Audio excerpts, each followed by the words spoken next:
بسم اللہ الرحمن الرحیم۔ پہلا سوال مولوی عتیق الرحمن صاحب جہلم سے پوچھتے ہیں کہ اسلامک بینکنگ کی حقیقت کیا ہے۔ سوال پوچھا ہے جی اسلامک بینکنگ کیا ہے، اسلام کے نے بینکنگ کا کیا تصور دیا ہے، کیا آج کل لوگ صرف نام کا فائدہ اٹھا رہے ہیں، وضاحت فرمائیں۔ دیکھیں اسلام نے بینکنگ کا براہ راست تو کوئی تصور نہیں دیا، اسلام نے تجارت کا تصور دیا ہے۔ بینکنگ میں بھی بزنس ہوتا ہے، ایک ناجائز بزنس ہے، ایک جائز بزنس ہے، تو اسلام نے جائز بزنس بتایا کہ کن طریقوں سے ہو سکتا ہے۔ تو عام جو بینکنگ ہے، جو سودی بینکنگ ہے، اس میں لون دیا جاتا ہے، اس پہ آپ سے سود لیا جاتا ہے، یہ خالص حرام ہے، اس پر پوری امت کا اجماع ہے، قرآن میں اس پہ بڑی شدید وعیدیں ہیں۔ یا ایھا الذین آمنوا اتقوا اللہ وذروا ما بقی من الربا، اللہ سے ڈرو اور سودی لین دین کو چھوڑ دو، جو سود باقی ہے اس کو چھوڑ دو۔ فَإِن لَمْ تَفْعَلُوا فَأَذَنُوا بِحَرْبٍ مِّنَ اللَّهِ وَرَسُولِهِ، اگر تم نہیں کرتے تو اللہ اس کے رسول کا تمہارے خلاف اعلان جنگ ہے۔ اسی طرح قرآن میں آتا ہے الَّذِينَ يَأْكُلُونَ الرِّبَا لَا يَقُومُونَ إِلَّا كَمَا يَقُومُ الَّذِي يَتَخَبَّطُهُ الشَّيْطَانُ مِنَ الْمَسِّ، جو سود کھاتے ہیں قیامت کے دن ایسے اٹھیں گے جیسے جن نے کسی کو مدہوش کر دیا ہو نا، بوکھلاہٹ، عذاب ایسا سخت ہوگا، بوکھلائے ہوئے ہوں گے اس عذاب میں۔ تو کیونکہ پوری دنیا میں بینکنگ سود ہی کی بیس پر ہے، تو اس لیے پاکستان میں اس پر آواز اٹھائی گئی بہت زیادہ، ویسے تو دنیا بھر میں آواز اٹھائی گئی، لیکن یہاں جو بر صغیر کے علماء ہیں انہوں نے بینکنگ کا متبادل پیش کیا، اور اس میں یہاں کے علماء کی بہت بڑی خدمات ہیں، جن میں بنوری ٹاؤن کے علامہ یوسف بنوری رحمۃ اللہ علیہ، اور حضرت مفتی محمد شفیع رحمہ اللہ تعالی جو مفتی اعظم پاکستان تھے، اور مفتی رشید احمد صاحب رحمہ اللہ تعالی جو ہمارے شیخ و مرشد تھے، جامعۃ الرشید کے بانی تھے۔ ان کے علاوہ حضرت مفتی تقی عثمانی صاحب اور مفتی رفیع عثمانی صاحب، ان جیسے بڑے بڑے علاموں نے ایک نظام وضع کیا متبادل۔ حضرت مفتی رشید احمد صاحب کی کتاب جو احسن الفتاوی ہے، اس میں وہ پورا متبادل آلٹرنیٹ کہ سودی بینکنگ کے خلاف اسلامک بینکنگ کے کیا اصول ہوں گے وہ پیش کیا ہے، تو اس کا بھی مطالعہ اہل علم حضرات کر سکتے ہیں۔ ان اصولوں کی روشنی میں اور بھی دنیا بھر کے علماء اس میں شامل ہوتے رہے، عرب علماء کا بھی بہت بڑا کردار ہے اس میں۔ پھر تو جب یہ کام بین الاقوامی سطح پہ پھیلا ہے تو المعایر کے نام سے پوری دنیا کے علماء جو بڑے بڑے مستند علماء تھے، خاص طور پر خرید و فروخت کے مسائل میں وہ بہت ماہر سمجھے جاتے تھے، عربی میں پھر ان کے پوری معایر کے نام سے کتابیں ہیں، اور معایر کا مطلب کون سے اصول اور کون سے ضابطے ہیں جن پر اسلامی تجارت ہوگی۔ پھر ان المعایر الشرعیہ میں صرف بینکنگ نہیں ہے، بینکنگ کے علاوہ بھی دنیا میں جتنے بھی عقود ہو رہے ہیں ان سب پہ بحث ہوئی ہے، اور بڑے زبردست شاندار معایر تیار ہوئے ہیں، جو جتنی بھی کتب اور کتب خانے اور لائبریریز ہیں ان میں سب میں وہ عربی میں بھی ہیں، انگلش میں بھی موجود ہیں۔ تو بینکنگ ہو یا اور جتنے مالیاتی اداروں سے متعلق یا مالیاتی معاملات سے متعلق معاملات ہیں، وہ سب انہی اصولوں پہ ہوتے ہیں۔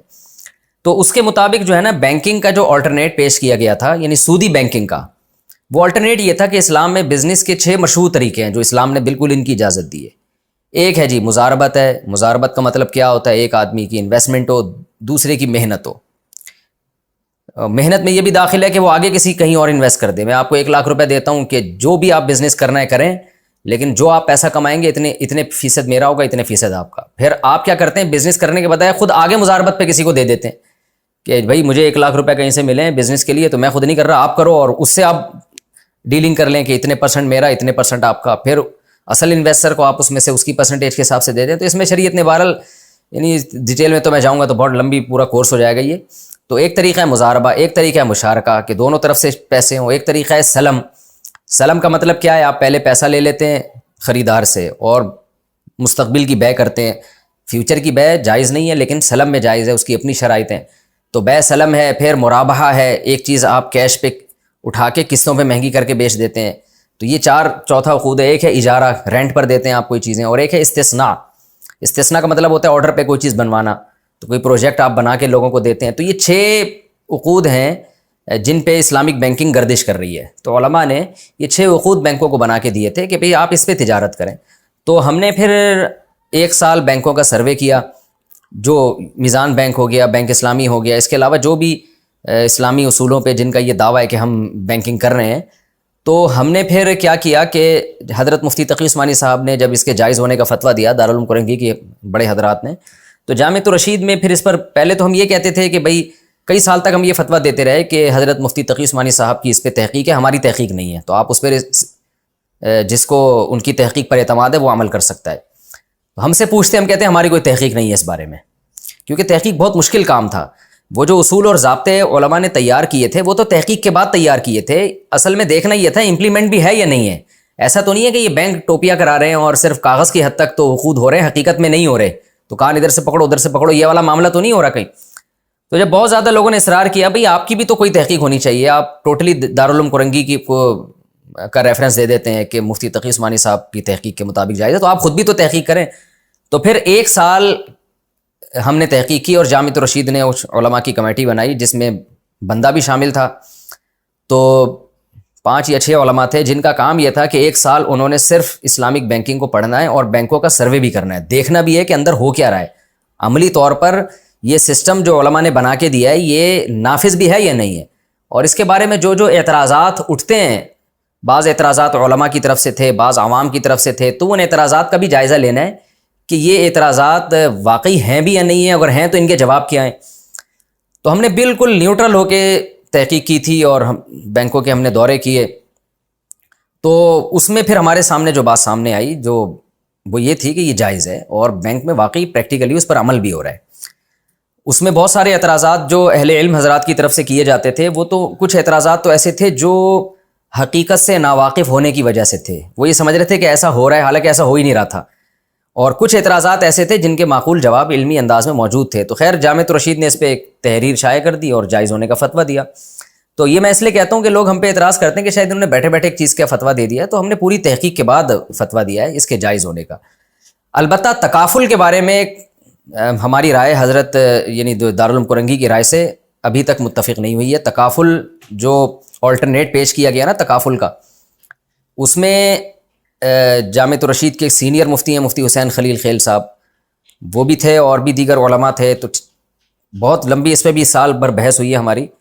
تو اس میں جو کم از کم میری رائے، مجھے تو یہ کہتے ہوئے بھی اچھا نہیں لگتا ہے میری رائے ہماری کیا اوقات ہے، لیکن ٹوٹی پھوٹی جو ہم نے تحقیق کی ہے جتنی ہم کر سکتے تھے اس کے حساب سے، اور حضرت مفتی حسین خلیل خیل صاحب تو وہاں کے بہرحال سینئر مفتی ہیں، ان کی بھی رائے یہ تھی کہ تکافل کا جو موجودہ سیٹ اپ ہے اس پہ ہمیں اطمینان نہیں ہے. اس پہ حضرت اقدس حضرت مفتی تقی عثمانی صاحب سے براہ راست بھی ہمارے یعنی اشکالات ہم نے پیش کی ہیں، تو حضرت کی طرف سے ان کے جواب بھی دیے گئے. لیکن ظاہر ہے اہل علم میں اختلاف ہوتا ہے، اگرچہ حضرت تو بہت بڑے آدمی ہیں لیکن بہرحال اس میں ہمیں لگا کہ ہمیں اس جواب سے ہم مطمئن نہیں ہو پائے. تو اس لیے تکافل کے بارے میں ہماری یہی فتویٰ ہے کہ ہمیں اس کے جائز ہونے پر اطمینان نہیں ہے جب تک کہ چند تبدیلیاں نہیں کی جاتی ہیں اس کے اندر. اب کچھ اطلاع آ رہی ہے کہ شاید کچھ تبدیلیاں کی گئی ہیں واللہ عالم. تو لیکن یہ بھی بات ذہن میں ضرور رکھیں کہ تکافل پہ ہمیں وہ اعتراضات نہیں ہیں جو عام طور پر کیے جاتے ہیں.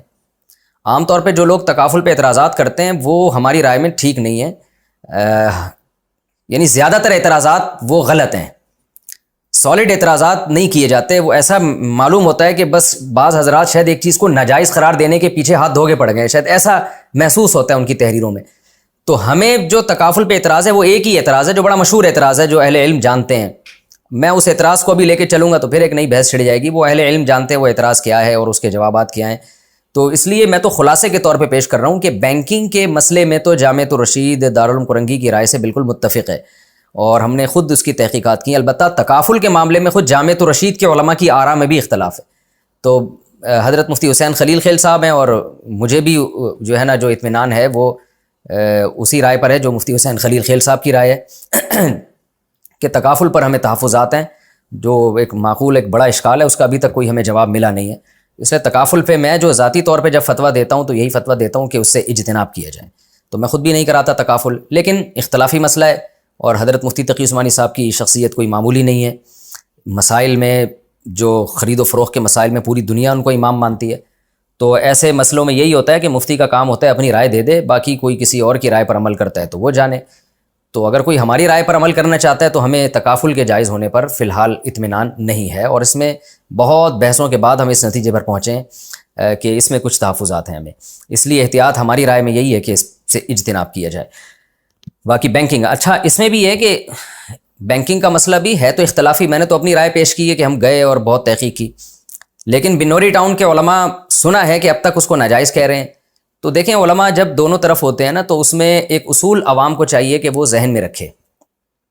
جب علماء کسی مسئلے میں اختلاف کرتے ہیں اور ایک ہی مکتب فکر کے علماء ہیں جن کا جو سوچنے کا انداز اور دلائل وہ سب ایک ہی طرح کے ہوتے ہیں، پھر بھی ان میں اگر اختلاف ہو جائے اور آپ ان کو اہل حق علماء سمجھتے ہیں تو پھر ایک اصول یاد رکھیں، پھر اس میں کیا ہے، جو جس قول میں احتیاط ہے اس کو احوط کہا جاتا ہے، اور جس میں آسانی ہے اس کو اوسع کہا جاتا ہے، وسعت والا۔